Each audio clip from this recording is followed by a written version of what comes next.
Bonjour à tous, est-ce que vous m'entendez s'il vous plaît?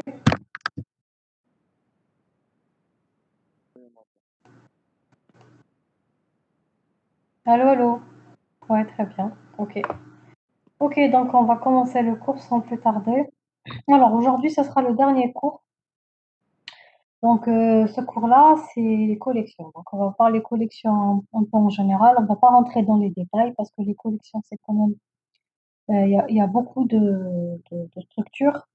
Mais on va voir un petit peu, on va dire, des bases, des bases. Après, c'est à vous de chercher, de voir, mais voilà.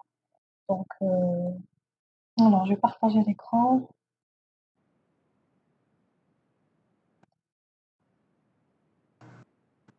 Très bien.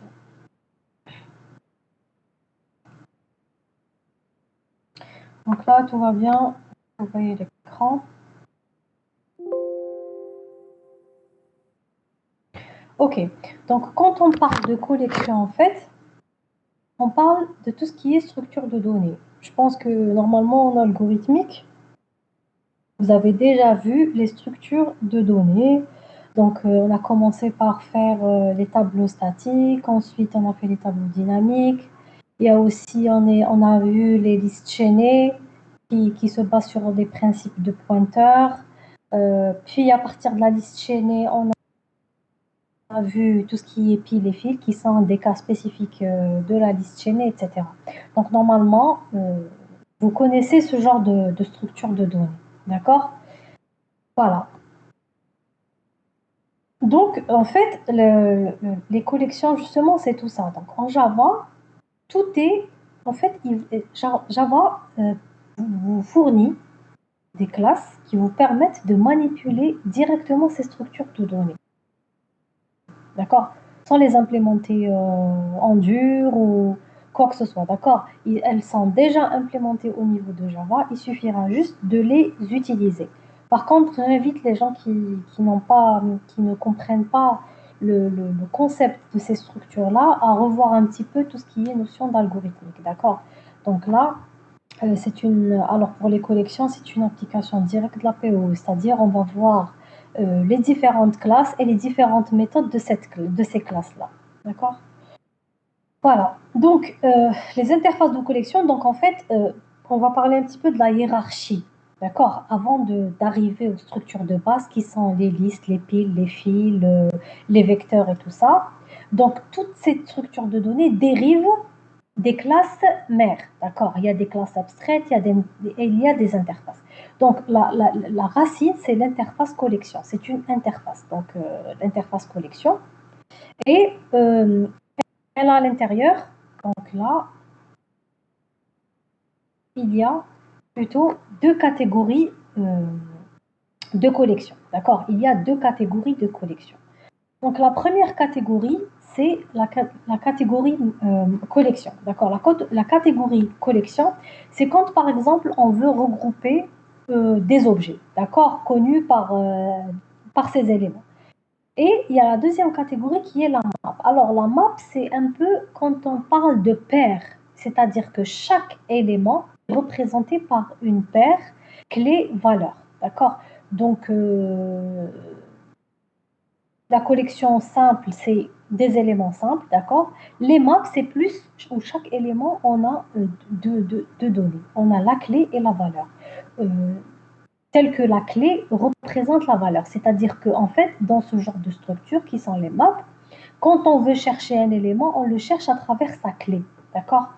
Et voilà, on utilise ce genre de structure plus dans tout ce qui est données, d'accord, base de données, tout ça.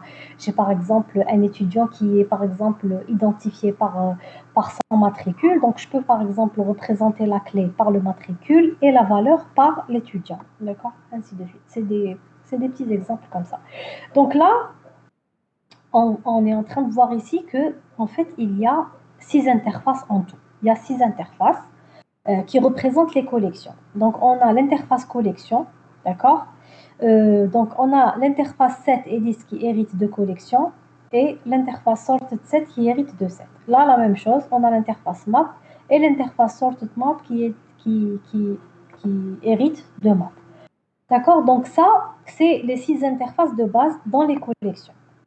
Après là, je vais vous montrer un petit peu le truc général, c'est-à-dire toutes les structures et la hiérarchie et la relation entre elles. Donc là, comme vous voyez, tout ce qui est en pointillé, petit pointillé, c'est des interfaces. Après, tout ce qui est en grand pointillé, c'est des classes abstraites. Et tout ce qui est en continu, en ligne continue, c'est des classes. D'accord? C'est des classes. Donc là, on voit bien que nous, quand on utilise, par exemple, des structures de données, on va utiliser une array list, on va utiliser une linked list, on va utiliser une hash map, on va utiliser, par exemple, une hash set. D'accord? Voilà. Donc là, voici l'arborescence complète des collections. Après, il y a des compléments qui permettent, par exemple, de manipuler les collections. Par exemple, ici, quand on voit sur la gauche, on a l'interface itérator. Donc l'interface itérator, bien sûr, c'est une interface qui permet de parcourir certaines collections. D'accord? Il y a aussi ici les, les comparators, donc l'interface comparator, pour, par exemple, pour comparer entre plusieurs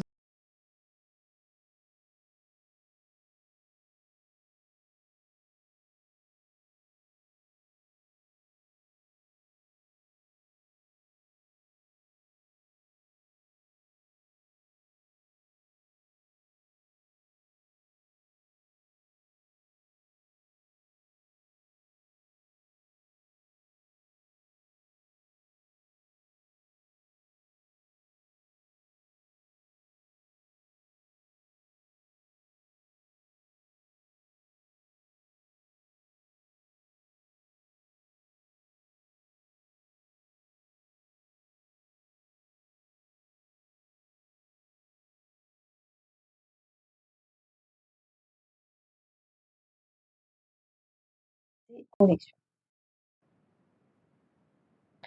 Donc là, on va voir quelques classes utiles. D'accord? Bien sûr, c'est pas, je ne vais pas citer toutes les classes, bien évidemment, parce qu'on n'aura pas le temps de le faire, mais je vais vous citer quelques classes qui sont plutôt le plus utilisées. Donc, on a la classe linked list. Donc, la classe linked list, elle fournit une liste doublement chaînée. Donc, vous savez ce que c'est que les listes chaînées. Vous avez déjà fait ça. L'équivalent en Java, c'est... Pardon? Est-ce qu'il y a... est-ce que vous avez une question? Bon, je continue. Donc là, linked list, j'ai dit, c'est une liste chaînée. Donc, si je veux manipuler une liste chaînée, j'utilise cette structure. Elle est implémentée de la même manière que en C, c'est-à-dire c'est le même principe des pointeurs, du chaînage et tout ça. Sauf qu'au niveau de Java, tout est abstrait, on ne voit pas tout ça. Nous, on voit les méthodes add, remove et tout ça. On utilise, en fait, on manipule directement les méthodes que vous avez peut-être eu la chance de faire en première année ou en deuxième année. Je pense que même en deuxième année, vous avez fait ça en premier semestre. Donc, nous, on va directement utiliser les méthodes implémentées. OK? On a aussi ArrayList. ArrayList, c'est une implémentation à base de tableaux. C'est des tableaux dynamiques. C'est-à-dire que ça reste le principe du tableau avec des cases qui sont continues et avec des index. D'accord? Ça n'a rien à voir avec les listes chaînées. Là, on est vraiment dans les tableaux dynamiques. On a aussi le stack. Stack, c'est un type spécifique des listes chaînées. C'est les piles, voilà. Donc les piles, vous savez, c'est le principe des piles. D'accord? Donc, last in, first out, LIFO. On a aussi les fils, first in, first out. D'accord? On a aussi tout ce qui est H7 et tree set, des ensembles d'éléments non dupliqués. Donc là où vous voyez le set en général, ça veut dire que c'est des éléments qui sont non dupliqués. C'est-à-dire, quand j'ai une structure de données où je n'autorise pas les doublons, j'utilise plutôt les sets. OK? Voilà. Donc, Madame, c'est quoi Linked? pardon? Vous pouvez répéter c'est quoi Linked List? Linked list, c'est les listes chaînées. Les listes chaînées, comme vous avez déjà fait les listes chaînées en première année, en deuxième année. Oui. C'est les mêmes, c'est linked list. Là, c'est les listes doublement chaînées, carrément. C'est-à-dire, ça vous permet d'ajouter au début, en dernier, ça vous permet de supprimer du début, de la fin et tout ça. D'accord? C'est les listes doublement chaînées ici. D'accord. D'accord? Array list, c'est les tableaux dynamiques. Stack, c'est les fils. Et H7, 8, c'est un petit peu l'ensemble des sets où on n'autorise pas les doublons. D'accord? Voilà. Maintenant, revenons à l'interface collection. Donc, l'interface collection, elle a quelques opérations de base. D'accord? Donc, par exemple, les opérations qui sont définies dans l'interface, c'est par exemple obtenir le nombre d'éléments de la collection, rechercher un objet donné, ajouter un objet, supprimer un objet. D'accord? Donc, toutes ces méthodes-là, c'est un peu des méthodes qui sont communes à tout type de collection. D'accord? Donc, ces méthodes-là sont. Là, je vous montre juste la syntaxe, hein. Maintenant, si vous voulez avoir l'implémentation de ces méthodes, il faudra aller dans les classes qui implémentent cette interface. D'accord? Selon la hiérarchie que je vous ai montrée tout à l'heure. Et là, vous aurez des détails sur les méthodes, plutôt sur les méthodes à l'intérieur, comment elles sont implémentées. Mais en gros, par exemple, la méthode add, elle va ajouter. D'accord? Elle va ajouter un élément. Boolean contain, c'est vérifier l'existence d'un élément. Is empty pour vérifier si c'est vide ou non. Itérator, c'est elle va me renvoyer la position courante d'un élément, d'accord? Et j'ai aussi remove pour supprimer un élément. J'ai la méthode size pour renvoyer la taille. J'ai aussi la méthode add all. Add all, c'est quand je veux, par exemple, ajouter plusieurs éléments à la fois. Remove all, c'est quand je veux supprimer tous les éléments. To array, c'est une méthode qui, par exemple, permet de convertir une collection à un tableau, d'accord? Un tableau normal, ok? Voilà. Maintenant, alors, les collections ne peuvent contenir que des objets, d'accord? Donc là, quand on utilise en général les collections, on ne peut pas utiliser les valeurs primitives, c'est-à-dire int, float, double. Ça, c'est des types primitifs. Dans les collections, si on veut utiliser les collections, on doit utiliser les classes qui représentent ces primitives-là. On les a déjà vues, par exemple. Par exemple, pour int, c'est integer. Pour float, c'est float avec F majuscule. Pour double, c'est double avec des majuscules, ainsi de suite. D'accord? Donc là, quand on fait liste de int, on ne peut pas. Par contre, si on fait liste de integer pour représenter une valeur d'entier, donc là, je l'utilise plutôt, je peux le faire en utilisant la classe qui représente les entiers qui est integer. OK? Voilà. Donc là, j'ai un exemple par exemple, je vais déclarer une liste, d'accord, d'entiers, OK, que je vais instancier, que je vais créer plutôt. Puis, je vais rajouter un entier, un 12, d'accord, L.add de 12. Et pour renvoyer un élément, je donne l'index, par exemple ici, L.get de 0. Donc, ça me donne l'élément de, le premier élément à l'indice 0. OK? Voilà. Maintenant, pour l'interface liste. Alors, l'interface liste, elle va hériter de collections. D'accord? Mais autorise. Alors, si vous voyez bien, regardez ici, c'est des interfaces qui sont génériques. D'accord? Quand je fais entre crochets E, c'est pour dire que tout ce qui est collé, ces interfaces-là sont des interfaces génériques. Ça veut dire qu'elles peuvent marcher avec n'importe quel type de données. D'accord? Donc, avec ça, j'ai la possibilité de créer une liste d'entiers, une liste d'étudiants, une liste de voitures, une liste, n'importe quel type d'objet que je veux. D'accord? Donc, l'interface liste, elle hérite de collections, mais autorise la duplication des éléments. D'accord?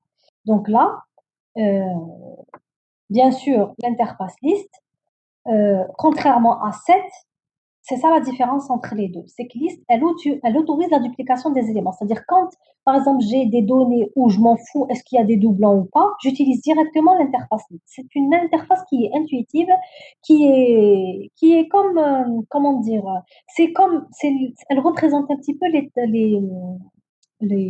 en fait, elle est repérée par des numéros, d'accord? Euh, des numéros et des index comme dans les tableaux dynamiques. D'accord? Et elle autorise la duplication des éléments.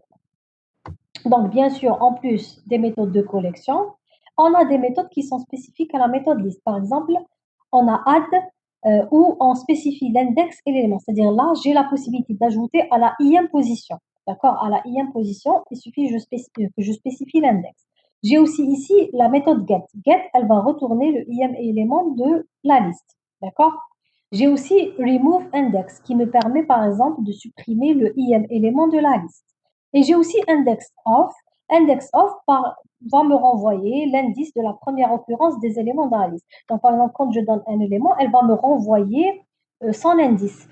Ça peut, par exemple, marcher, plutôt ça peut être utile quand je cherche un élément, que j'ai pas son index et que je suis obligée de le modifier, etc. Donc là, je peux le chercher grâce à la méthode index of. Donc ça, c'est quelques méthodes qui sont propres à l'interface liste, bien sûr, en plus des méthodes qui sont représentées dans la collection. Donc, alors, pour l'interface liste, on a deux implémentations possibles. Donc, on a ArrayList et on a LinkedList. Bien sûr, les deux ont des structures complètement différentes, d'accord, mais font partie de l'interface liste, d'accord. Maintenant, pour ArrayList, c'est une liste implantée dans un tableau, je vous ai dit, un tableau dynamique. Bien sûr, là, vous avez déjà vu ça, hein, qu'il y a une grande différence entre les tableaux dynamiques et les listes chaînées. Il y a des avantages et des inconvénients dans chacune des structures.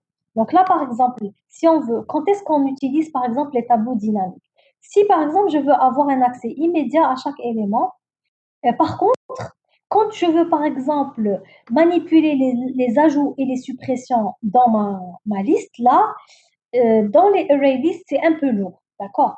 Par contre, dans la linked list, l'accès aux éléments est un peu plus lourd que pour les array lists. Par contre, l'ajout et la suppression, ils sont très efficaces. Et en plus, elles permettent d'implanter les structures FIFO et LIFO. C'est-à-dire, dans la linked list, je peux déjà implémenter, sans utiliser l'implémentation stack et tout, je peux implémenter une file, une pile, d'accord?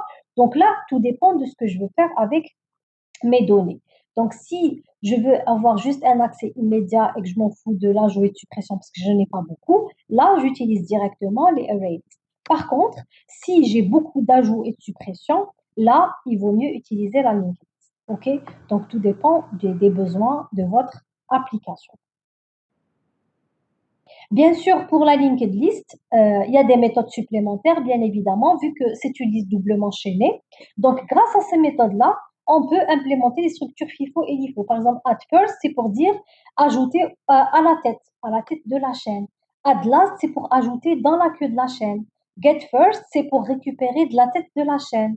Get last, c'est pour récupérer de la queue de la chaîne. Remove first, c'est pour supprimer de la tête et remove last, c'est pour supprimer de la queue. D'accord? Donc, vous avez toutes ces méthodes-là qui sont déjà prêtes et qui vous permettent d'implémenter les structures qui vous arrangent.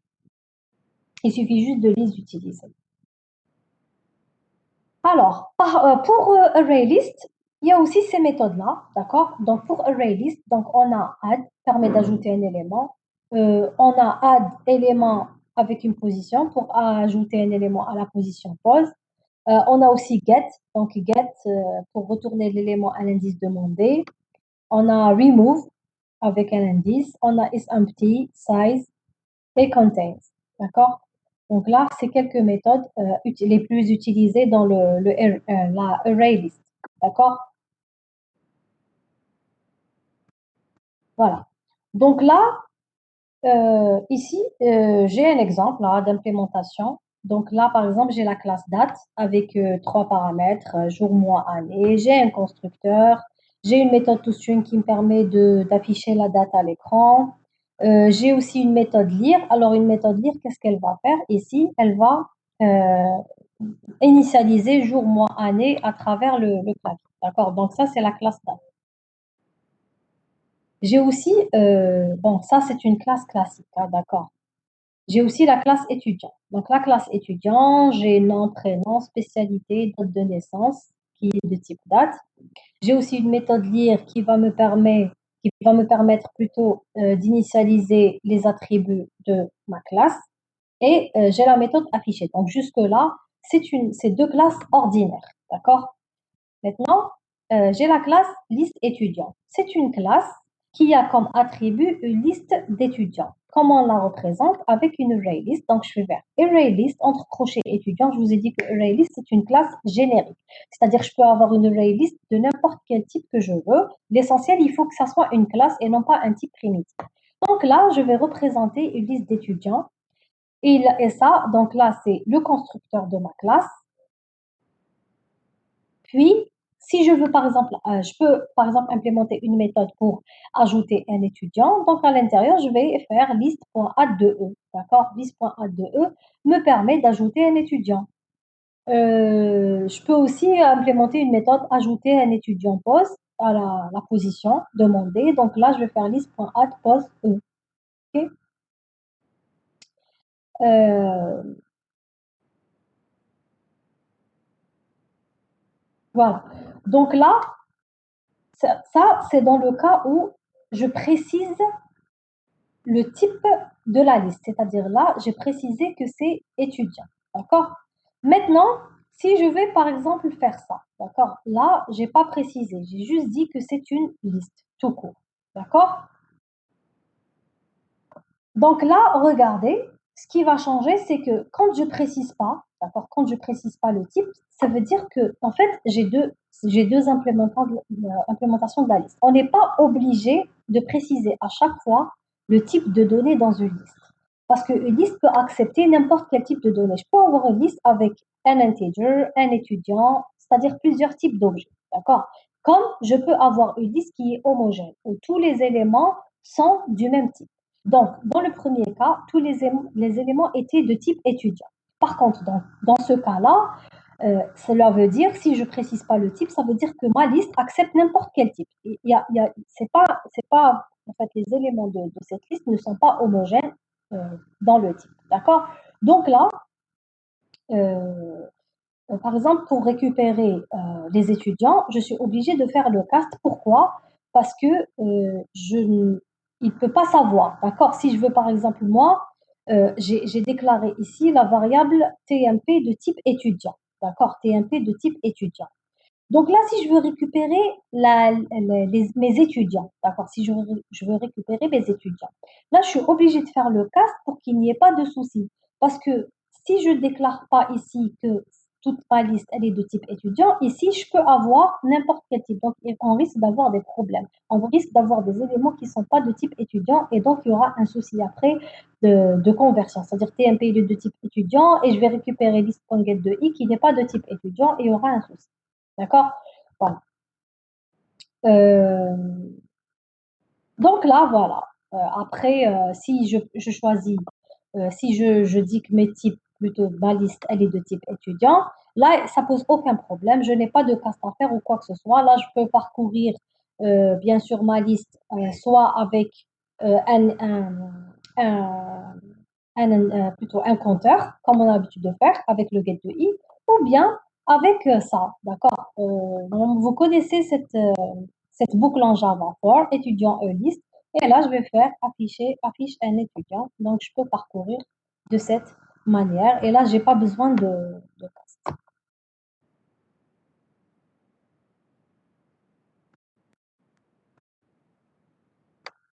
Voilà, donc dans le programme principal, là comment on va utiliser, comment on va manipuler la classe liste étudiant. Donc ici, je vais déclarer un objet de ma classe, donc lt new list étudiant, ok. Je donne le nombre des étudiants. Là, je vais faire une boucle, ok. Je vais créer des objets étudiants. Je vais faire e.lire, bien sûr, pour initialiser les attributs de mon objet. Puis, je vais faire lt.ajoute un étudiant. Donc, je vais faire appel à la méthode en donnant comme paramètre le E. Et donc, il va ajouter les étudiants au fur et à mesure à ma liste. Et puis, je peux faire lt.affiche les étudiants. Et donc, il va afficher les étudiants de cette manière-là. D'accord? Voilà.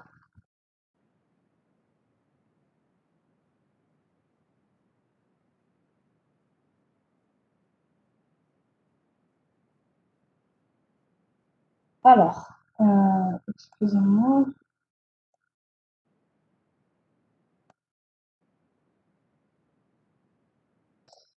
2 secondes.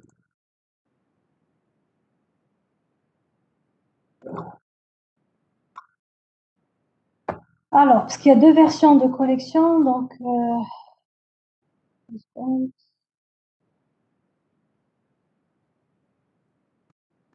Parce que le cours هذاك il est pas complet.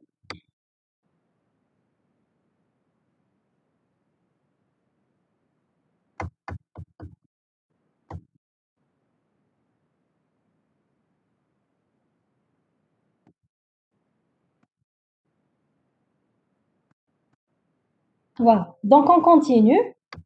Donc là, on a vu déjà, on va voir les types de collections en détail. Donc ça, alors ce que je vous ai dit, c'était un exemple juste d'utilisation. Maintenant, on va voir les types de collections en détail. Donc on a les listes, les sets et les maps. Donc les listes, c'est un tableau dynamique qui est manipulé par les indices. Donc c'est ça la particularité. Il accepte les doublons. Les sets, ils n'acceptent pas les doublons. Et la map, où chaque élément est représenté par un couple clé et valeur. Donc, on va commencer par liste, d'accord? Donc, on a vu array list et linked list. Donc, pour array list, la même chose. Donc, on a ici un autre exemple où je vais déclarer une array list. Ici, je vais faire un add. Alors, ici, quand je veux déclarer une array list euh, plutôt sans préciser le type, donc là, ça pose aucun problème. D'accord? Là, list.add, par exemple, je vais ajouter un 3. OK? Bien sûr, pour récupérer la taille de la liste, c'est la méthode size. Et là, si je veux faire get de 0, il va m'afficher un 3. D'accord? Là, j'ai un exemple où j'ai une array list sans préciser le type d'élément. D'accord? Donc là, je peux ajouter un 3, je peux ajouter un bonjour, je peux ajouter un 3.5, je peux ajouter un caractère. Et donc là, après, pour parcourir ma liste, je vais faire get de i. Liste.get de i, elle va m'afficher les éléments que je veux. Donc là, il va me donner 3, bonjour, 3.5 et c'est. C'est ce que je vous ai dit tout à l'heure, c'est que la liste, on n'est pas obligé à chaque fois d'avoir des éléments homogènes à l'intérieur. Je peux l'utiliser directement pour n'importe quel type d'élément ou bien sûr préciser le type.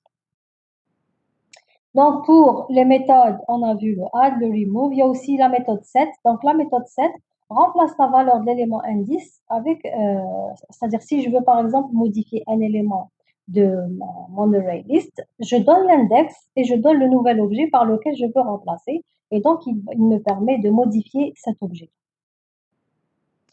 Maintenant, on va passer à la linked list. Donc, la linked list, c'est la liste doublement chaînée.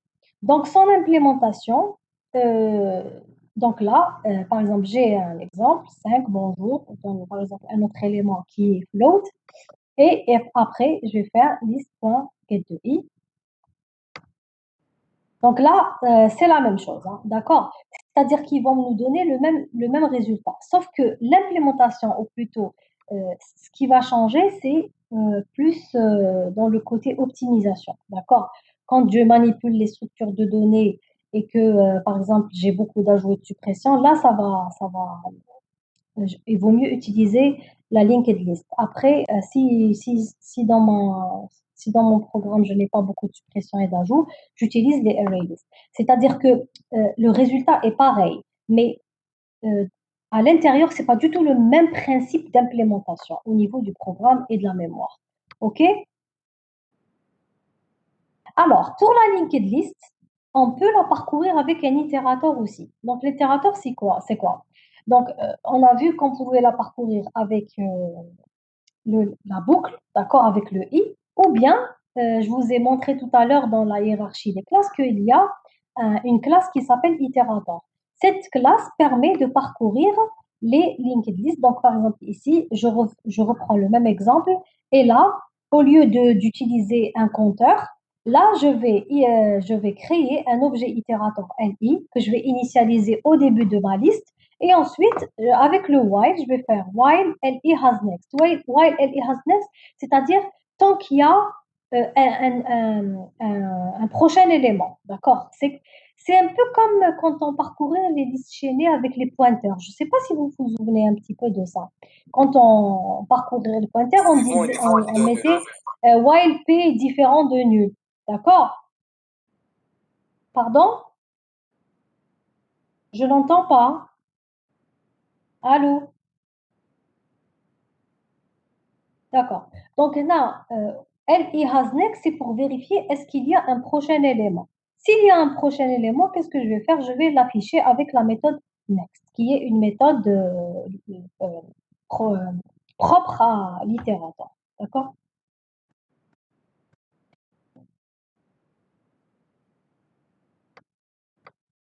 Alors, bien sûr, comme je vous ai dit, on peut utiliser la généricité pour imposer un type à nos listes. Donc, là, par exemple, je peux avoir une liste d'integers, je peux avoir une liste soit linked list ou array list de type integer ou étudiant. Ok. On peut aussi, par exemple, ici, si j'ai un tableau, là, c'est un tableau classique, statique, et je veux le convertir en liste.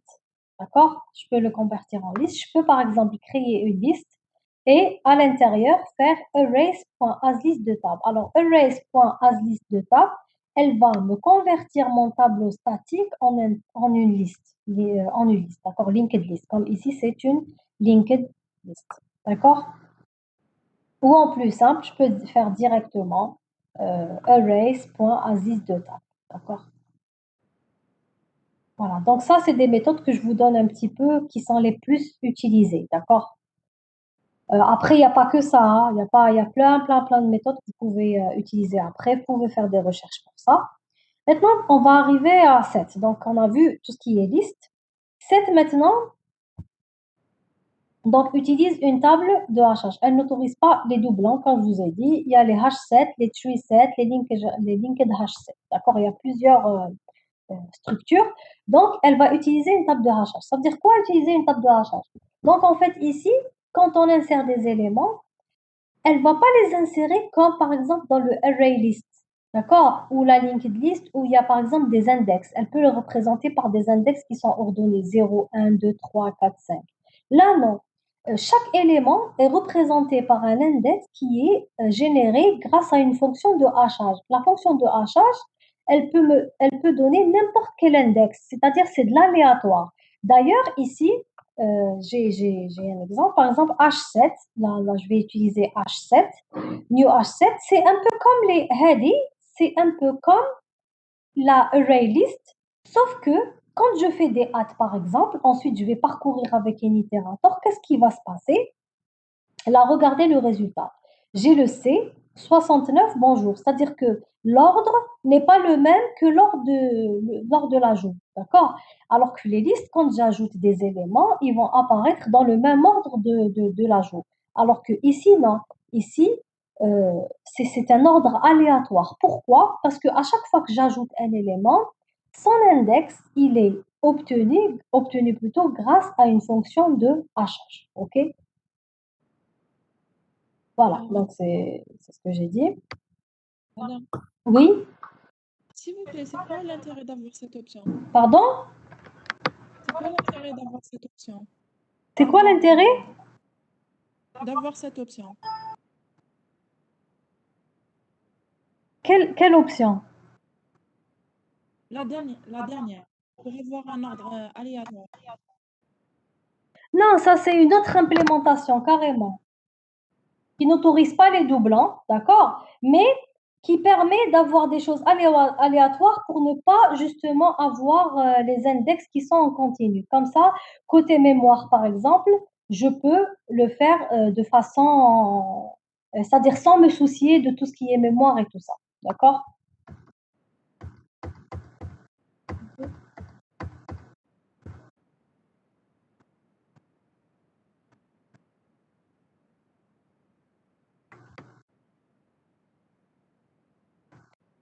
Voilà. Pour le tree set, donc la tree set, les éléments insérés sont automatiquement triés. C'est-à-dire, là, on suit le même principe que la H7, sauf que la H7, elle est, c'est aléatoire, d'accord? Ici, les éléments sont triés, d'accord? Donc, par exemple, quand j'insère des éléments, quand j'affiche le résultat, donc le résultat, il est ordonné automatiquement, d'accord? Grâce, bien sûr, à des implémentations qui sont propres à la tree set, d'accord?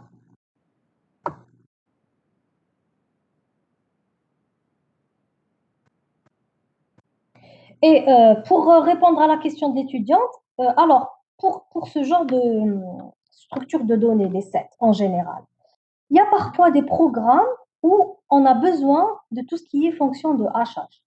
D'accord? Bien sûr, je ne sais pas si vous avez fait les fonctions de hachage ou non. Vous ne connaissez pas. Non, non, non. Eh, Donc, bon, il y a certaines structures de données parfois dans des programmes où j'ai besoin d'appliquer des fonctions de hachage sur les éléments pour les placer.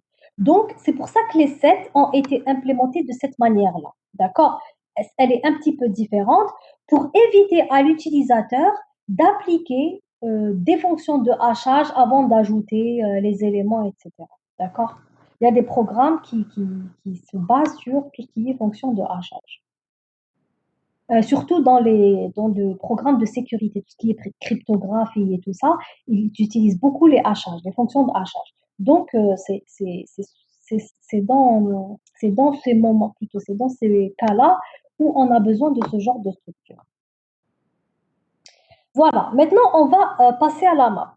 Donc, la map, c'est un peu, je vous ai dit, où chaque élément, c'est une paire clé-valeur, d'accord? Clé et valeur. Donc, on a HTable, on a HMap, TreeMap, Weak HashMap. D'accord? Donc, par exemple, HTable, c'est un couple clé-valeur. D'accord? Elle utilise toujours une table de hachage. Alors, où est-ce qu'on peut aussi utiliser ce genre de choses? Par exemple, j'ai parfois des éléments où je dois placer ces éléments-là et avec des clés qui sont uniques. D'accord? Des clés qui sont uniques. Donc là, je peux utiliser les fonctions de hachage qui vont me prendre euh, des paramètres et ils vont me générer un code qui est aléatoire. Avec le code aléatoire, il sera associé à l'élément. Comme ça, je vais assurer que cet élément-là, il est unique. D'accord? Bien sûr, ces structures-là, en général, ils sont utilisés pour des programmes un peu complexes. D'accord? Par exemple, les protocoles de routage dans les réseaux, pour chercher des informations, protocoles qui utilisent justement l'étape de hachage. Donc, bien sûr, n'accepte pas la valeur nulle. La clé doit être unique, c'est normal. OK. Pour la parcourir, on utilise l'objet énumération. Toujours un exemple ici. Donc, ce n'est plus la méthode add, c'est put. Donc, là, c'est ici, non pas un élément, mais deux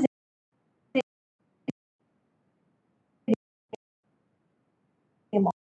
Alors, le premier élément, c'est la clé. Deuxième élément, c'est la valeur. D'accord? Donc là, je vais faire put 1 Java, 2 PHP, tout ça. Puis, je vais parcourir cette hashtag avec l'objet énumération. Donc, dans l'objet énumération, récupérer les éléments de mon hashtag et je vais, bien sûr, la méthode c'est has more elements. Donc là, c'était has next, c'est-à-dire has more elements. Donc, si has more elements, je vais récupérer uniquement du nom que je vais faire. Oui. Utilise l'énumération et pas l'itérateur. Parce que c'est une structure un peu complexe. Mais il y a un seul élément, il y a les valeurs. Alors que l'itérateur, il se base sur un élément où il y a une seule chose. D'accord? D'accord, merci madame. Voilà. Donc là, c'est un peu différent. C'est-à-dire chaque élément, il n'est pas représenté par une case, mais c'est deux cases. Il y a la clé et il y a la valeur. Donc là, quelques méthodes de hashtag, par exemple, isEmpty, contains, toujours, contains key, pour par exemple rechercher la clé. elements pour retourner juste les éléments de la hache, et keys pour retourner juste les clés. Par exemple, elements, elle va me retourner C++, Pascal, PHP, Java, et keys, elle va me retourner 1, 2, 10, 17. D'accord? Il y a plusieurs méthodes qui peuvent me permettre de me séparer les deux côtés. D'accord? Alors, la HMAP, c'est comme la HTable, c'est juste qu'elle accepte la valeur nulle, c'est-à-dire il n'y a pas une grande différence entre les deux, d'accord? Pour la parcourir, on utilise un objet set, d'accord? Donc là, ici, regardez, on utilise un objet set pour la parcourir, c'est-à-dire que j'ai, par exemple, une HMAP. Une HMAP fait un couple integer string, d'accord? Qu'est-ce que je vais faire? Je vais utiliser un objet set pour récupérer les entrées de ma table. D'accord? Ensuite, puisqu'elle a l'objet et c'est un set, donc je peux la parcourir avec un itérateur. D'accord? Et donc là, je peux parcourir et récupérer les différentes valeurs. Donc, elle a bien sûr h1.entrySet, qu'est-ce qu'elle va me donner? Elle va me donner la partie valeur, d'accord? Et grâce à la partie hadis, c'est comme si je convertissais hadis, Java, PHP, C++ en nul en un objet set. D'accord? Et ensuite, bien sûr, si j'ai une liste, une set plutôt, une set, là, qu'est-ce que je vais faire? Je vais pouvoir la parcourir avec un itérateur. D'accord? Voilà. Donc là, ça, c'est pour la HMAP. On a aussi une autre implémentation, plutôt, comment on peut aussi parcourir la HMAP avec une autre une autre manière, avec une autre manière, c'est que par exemple, c'est dans le cas où, dans le cas, c'est, je récupère juste les valeurs, c'est-à-dire Java, PHP, C++. Maintenant, si j'ai, où je suis, je veux récupérer les deux, c'est-à-dire la clé et la valeur. Là, je vais la parcourir avec ce qu'on appelle la classe entry. La classe entry, qu'est-ce qu'elle fait? La classe entry, qu'est-ce qu'elle fait? Elle va me récupérer l'élément pour chaque élément clé-valeur, elle me le récupère. C'est-à-dire on a une HMAP, d'accord? Une HMAP, c'est une structure qui a plusieurs éléments. Chaque élément, il est de type entry. Il y a c'est-à-dire on dit entry 1, entry 2, c'est plusieurs entrées. Chaque entry fait un couple clé-valeur qui est. Donc, pour chaque élément composé de integer et string, donc pour chaque élément clé, pour chaque couple clé-valeur, qu'est-ce que je vais faire? Je vais, bien sûr, quitte qu'on a l'entry, l'objet entry.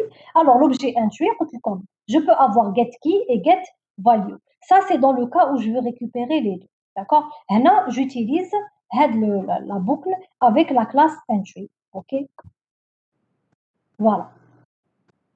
Il y a aussi, bon, maintenant, il y a aussi la méthode sort. Alors, la méthode sort, elle permet par exemple de trier la liste. D'accord? Je peux par exemple prendre une liste et faire la méthode sort. Elle va me trier la liste. D'accord? J'ai aussi la méthode shuffle pour désordonner la liste. J'ai aussi une méthode qui s'appelle sublist. Par exemple, on a une liste qui est lettre sublist 1, 2, elle va extraire une sous-liste. C'est-à-dire, une liste, elle va m'extraire une sous-liste et me la donner. Il y a plusieurs méthodes. Hein. Reverse pour trier la liste dans le sens décroissant. D'accord? Donc là, c'est d'autres méthodes que vous pouvez utiliser.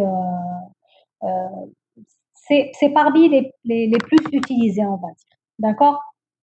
Mais bien sûr, comme je vous ai montré, il y a une hiérarchie, d'accord? Et pour chaque, il y a plusieurs classes, d'accord? Il y a plusieurs classes et chaque classe, elle a ses propres méthodes, elle a ses propres implémentations, d'accord?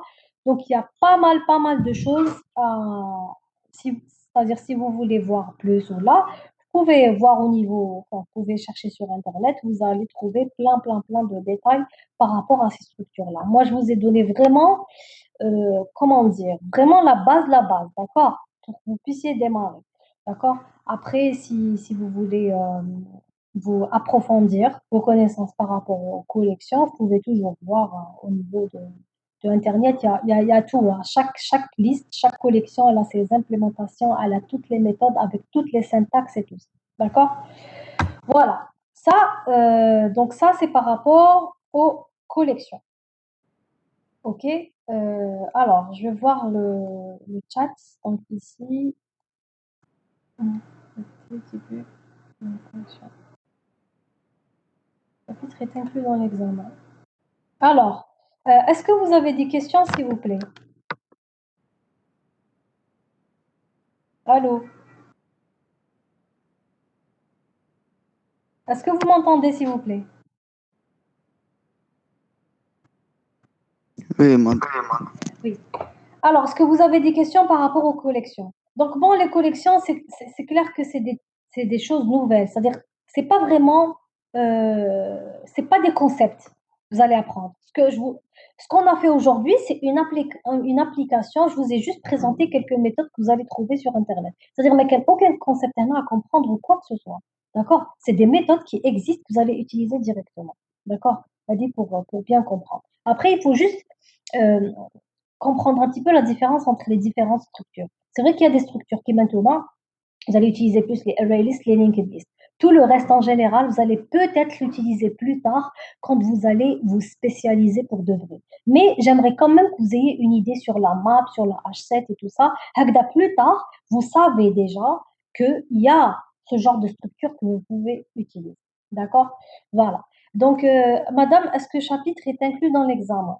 Donc, je ne sais pas encore, parce qu'en fait, si on prévoit de faire un examen en commun, il y a certaines sections qui sont en retard. Donc, je ne sais pas encore, est-ce que je vais faire un examen adapté à vous ou bien un examen en commun.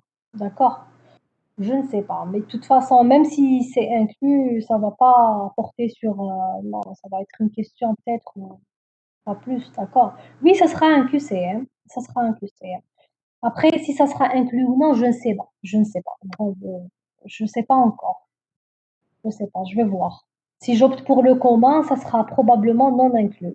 Mais je ne sais pas encore. Je vais voir. Voilà. Donc, ça, c'est pour le cours. Maintenant, Madame, oui. t'as dit que collections.sort, est-ce qu'elle va modifier la liste originale ou bien nous donne une copie modifiée? Là, elle va modifier la liste originale. D'accord, merci. Voilà. À moins que, bon, il y a kiff, elle va modifier la liste originale, oui. C'est bon. L'examen le 20, oui, comme l'examen le 20, il a été programmé le 20, Inch'Allah. Après, ce qui est bien, c'est que vous avez après 6 jours pour réviser pour les autres modules. C'est très bien, tant mieux. Maintenant, moi, je pense que pour PO, les gens qui ont... Oui, c'est 1h30. Les gens qui sont assidus, qui ont l'habitude de suivre et tout ça, je crois que ça va être bien pour vous, hein. Je n'ai pas de doute là-dessus, hein, d'accord? Moi, je sais que, comme je vous ai dit, le module est assez simple. C'est-à-dire, si vous suivez sérieusement, vous n'avez même pas besoin de réviser. C'est-à-dire, واحد qui dit, il assiste aux cours régulièrement, il fait ses exercices régulièrement, il n'a même pas besoin de réviser pour l'examen. Il aura l'examen directement. Parce que classe, s'il suit pendant le cours, il écoute tout, il comprend tout, classe. Ça y est. Oui, oui, c'est comme l'interro à peu près. Oui. D'accord? Ok, donc là, je vous laisse 10 à 15 minutes à peu près. On va faire le TD, le dernier TD. Bon, le dernier TD, je ne voulais pas donner en devoir parce que je sais qu'en ce moment, vous êtes en plein révision et tout ça. Donc, même tout comme je suis en devoir, on va juste le corriger. Bon, pour les gens qui ont eu le temps de le faire et tout ça, c'est très bien. Mais bon, c'est pas un devoir, hein. Ok. Et on va essayer de le corriger dans 10 à 15 minutes. Donc, on se retrouve dans dans quelques minutes. D'accord? Je vous donne une petite pause. À tout à l'heure. Merci.